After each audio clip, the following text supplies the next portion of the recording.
Hi all, easy cine talks. നമ്മൾ കുറച്ച് സിനിമകളെ പറ്റിയൊക്കെ ചർച്ച ചെയ്യുന്ന സിനിമകളുടെ അപ്ഡേഷൻസ്, കാര്യങ്ങൾ, review, teaser, reaction, trailer, reaction, promo song, reaction, അങ്ങനെ റിയാക്ഷൻ വീഡിയോ, സിനിമകളെ പറ്റിയുള്ള കാര്യങ്ങളൊക്കെ ചർച്ച ചെയ്യുന്ന ഒരു ചെറിയ ചാനലാണ് ഈസി സിനി ടോക്സ് എന്ന് പറയുന്നത്. നമ്മളിന്ന് പവി കെയർ ടേക്കർ മൂവി കണ്ടിട്ട് വന്നിട്ട് ഇരിക്കുകയാണ്. സിനിമ ഇറങ്ങിയിട്ട് 2-3 ദിവസമായി.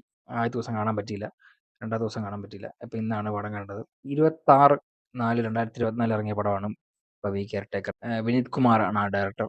ഡയറക്ടോറിയലായിട്ട് ഒരു ഡെബ്യൂ മൂവിയാണെന്ന് തോന്നുന്നു. എഴുതിയിരിക്കുന്നത് രാജേഷ് രാഘവൻ എന്ന ആളാണ് എഴുതിയിരിക്കുന്നത്. മെയിൻ ലീഡ് റോളിൽ വന്നിരിക്കുന്നത് ദിലീപ് ഏട്ടനാണ്. പിന്നെ രാധിക ശരത് കുമാർ, ജോണി ആന്റണിയൊക്കെ നല്ലൊരു വേഷം തന്നെ സിനിമയിലുണ്ട്. ധർമ്മജൻ ബോൾഗാട്ടി എല്ലാം പടത്തിലെ ചില പോയിന്റുകളിൽ നല്ലൊരു വേഷം ചെയ്തിട്ടുണ്ട്. പിന്നെ മ്യൂസിക് ചെയ്യുകയും മിഥുൻ മുകുന്ദൻ, സിനിമാറ്റോഗ്രഫി സനു താഹിർ, എഡിറ്റിംഗ് ദീപു ജോസഫ്. പടത്തിലേക്ക് വരികയാണെങ്കിൽ ഒറ്റ വാക്കിൽ പടം എങ്ങനെ ഉണ്ടായിരുന്നു, എൻ്റെ ഒരു എക്സ്പീരിയൻസ് എങ്ങനെ ഉണ്ടായിരുന്നു വെച്ചാൽ എനിക്ക് വർക്കായിട്ടില്ല പടം ടോട്ടലി നോക്കുമ്പോഴത്തേനും പടം കോമഡിയിലൂടെയാണ് മൂവ് ചെയ്യുന്നത്. വെച്ചാൽ ത്രൂ ഔട്ട് കോമഡിയിലൂടെയാണ് പടം പോകുന്നത്. എനിക്ക് ആ കോമഡി എലിമെന്റ്സ് അത്ര വർക്കാവാത്തത് പോലെ തോന്നി. അപ്പോൾ അതുകൊണ്ട് തന്നെ പടവും അതുപോലെ തന്നെ എനിക്ക് അത്ര നല്ലൊരു എക്സ്പീരിയൻസ് തരാൻ സാധിച്ചില്ല. എന്ന് പറഞ്ഞാൽ ഓവറോൾ ഒരു നല്ല എക്സ്പീരിയൻസ് അല്ല പടത്തിൽ നിന്ന് കിട്ടിയേക്കുന്നത്.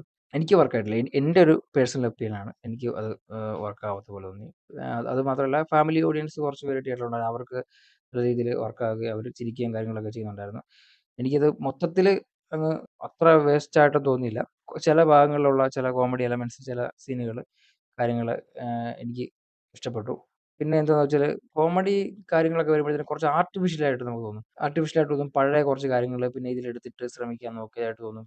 പഴയ വർക്കിൻ തൊഴിയിലൊക്കെ കണ്ടിട്ടുള്ള അതുപോലത്തെ കുറച്ച് സീനുകളൊക്കെ ഇതിൽ അതുപോലെ റിക്രിയേറ്റ് ഇല്ല, ആ ഒരു കോമഡി ഇതിൽ കൊണ്ടെത്തിക്കാനായിട്ട് നോക്കുന്ന സാഹചര്യമൊക്കെ കുറച്ച് അത്ര സുഖമായിട്ട് തോന്നിയില്ല. പടം 0 to 100 വരെ വരുന്ന ആ ഒരു സാഹചര്യം, കോമഡിയാണ് പടത്തെ ക്യാരി ചെയ്തുകൊണ്ട് പോകേണ്ടത്. പടം ഒരു ഫസ്റ്റ് ഹാഫൊക്കെ ആവാറാകുമ്പോഴത്തേനാണ് കഥയിലോട്ട് എത്തുന്നതും പിന്നെയാണ് കഥ തുടങ്ങുന്നതും. അപ്പോൾ അതുവരെ സിനിമ ഫുൾ ഓൺ കോമഡിയിലൂടെയാണ് കൊണ്ടുപോകാനായിട്ട് ശ്രമിക്കുന്നത്.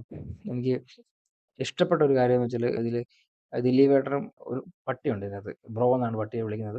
ദിലീപ് ഏട്ടനും ബ്രോയും തമ്മിലുള്ള ആ ഒരു കെമിസ്ട്രി നല്ല അടിപൊളിയായിട്ട് ചെയ്യാൻ സാധിച്ചിട്ടുണ്ട് അവർക്ക്. ആ പട്ടി നല്ല ക്യൂട്ടായിട്ടൊരു പട്ടിയുണ്ട് അതിനകത്ത്. ഡോഗും ദിലീപ് ഏട്ടനും തമ്മിലുള്ള കെമിസ്ട്രി നല്ല അടിപൊളിയായിട്ട് ചെയ്തിട്ടുണ്ട്. അത് ആ ഒരു ഭാഗം വരുമ്പോൾ നമുക്ക് കുറച്ച് ഇൻട്രസ്റ്റിംഗ് കാര്യങ്ങളൊക്കെ വരും പടം കണ്ടിരിക്കാനായിട്ട്. കുറച്ച് ക്യാരക്ടേഴ്സിനെ എടുത്തിട്ടിട്ടുണ്ട്. അപ്പം നമുക്ക് കൺഫ്യൂഷൻ ആവാൻ വേണ്ടി കുറച്ച് ക്യാരക്ടേഴ്സിനെ എടുത്തിട്ടുണ്ട് വെറുതെ. ഇവരാരിലും ആണോ, അവരാരിലും ആണോ, അത് ഇവരാരിലും ആണോ, അങ്ങനെ കുറച്ച് കൺഫ്യൂഷൻ ഉണ്ടാക്കാണ്ട് നമുക്ക് അത് കാണുമ്പോഴേ മനസ്സിലാവും. ഇങ്ങനെ കുറച്ച് ആൾക്കാർക്ക് ഇങ്ങനെ ഒരു കുറച്ച് റോളും കാര്യങ്ങളൊക്കെ കൊടുത്തിങ്ങനെ സ്ക്രീൻ സ്പേസ് ഒക്കെ കൊടുത്തിങ്ങനെ ഇടുമ്പോഴത്തേനും നമുക്കത് മനസ്സിലാവും. ഇവർക്ക് ഇങ്ങനെ കൺഫ്യൂഷൻ ഉണ്ടാക്കാൻ വേണ്ടിയാണ് ഇവർ എടുത്തിട്ടിരിക്കുന്നുള്ള കാര്യം മനസ്സിലാവും. ഒറ്റ വാക്കിൽ പറഞ്ഞാൽ എനിക്കത്ര വർക്കായിട്ടില്ല. എന്ന് പറഞ്ഞാൽ ആരെയും ഞാൻ നിരുത്സാഹപ്പെടുത്തുന്നില്ല. എല്ലാവരും തിയേറ്ററിൽ തന്നെ പോയി പടം കാണണം. ഇപ്പൊ എനിക്ക് എൻ്റെ ഒരു പേഴ്സണൽ ഒപ്പീനിയനാണ്. ഓരോരുത്തർക്കും ഓരോ പോയിന്റ് ഓഫ് വ്യൂ ഉണ്ട് സിനിമ കാണുന്നതിലും കാര്യങ്ങളിലൊക്കെ അങ്ങനെ കൊണ്ട്. അപ്പോൾ എല്ലാവരും കണ്ടിട്ട് അഭിപ്രായങ്ങൾ പറയാം. പിന്നെ ഇതിനകത്ത് ഒരു പോസിറ്റീവ് നല്ലൊരു പറയാനുള്ള കാര്യം സിനിമാറ്റോഗ്രാഫി നല്ല അടിപൊളിയായിട്ട് ചെയ്തിട്ടുണ്ട് പുള്ളി. ഇതിനു മുന്നേ ചെയ്ത തങ്കമണി മൂവിയിൽ പറ്റിയ പോലെ ആ സീരിയൽ സാധനമൊന്നും ഇതിൽ വന്നിട്ടില്ല. ഇതിൽ നല്ല ആയിട്ടാണ് സിനിമാറ്റോഗ്രാഫി ചെയ്ത് വെച്ചിരിക്കുന്നത്. സിനിമാറ്റോഗ്രാഫിയും എഡിറ്റിങ്ങും അത്ര കുഴപ്പമില്ലാത്ത രീതിയിൽ നല്ല രീതിയിൽ ചെയ്തിട്ടുണ്ട്. എനിക്ക് തോന്നുന്നു ആ ഒരു കോമഡി വർക്കാവാതെ പോയതിൻ്റെയാണ് പടത്തിൽ എനിക്കത്ര സുഖിക്കാതെ പോയതെന്നാണ് എനിക്ക് തോന്നുന്നത്. തുടക്കം തൊട്ടേ ഇങ്ങനെ ഒരു സുഖമില്ലാതെ വരുമ്പോഴത്തേനും ഇടയ്ക്കൊക്കെ നല്ല സാധനം വരുമ്പോഴും നമുക്കത് മിസ്സാവും. അപ്പം ടോട്ടലി പടം എങ്ങനെയുണ്ടെന്ന് വെച്ചാൽ എനിക്ക് മൊത്തത്തിൽ അത് അത്ര നല്ല എക്സ്പീരിയൻസ് അല്ല തന്നിരിക്കുന്നത്.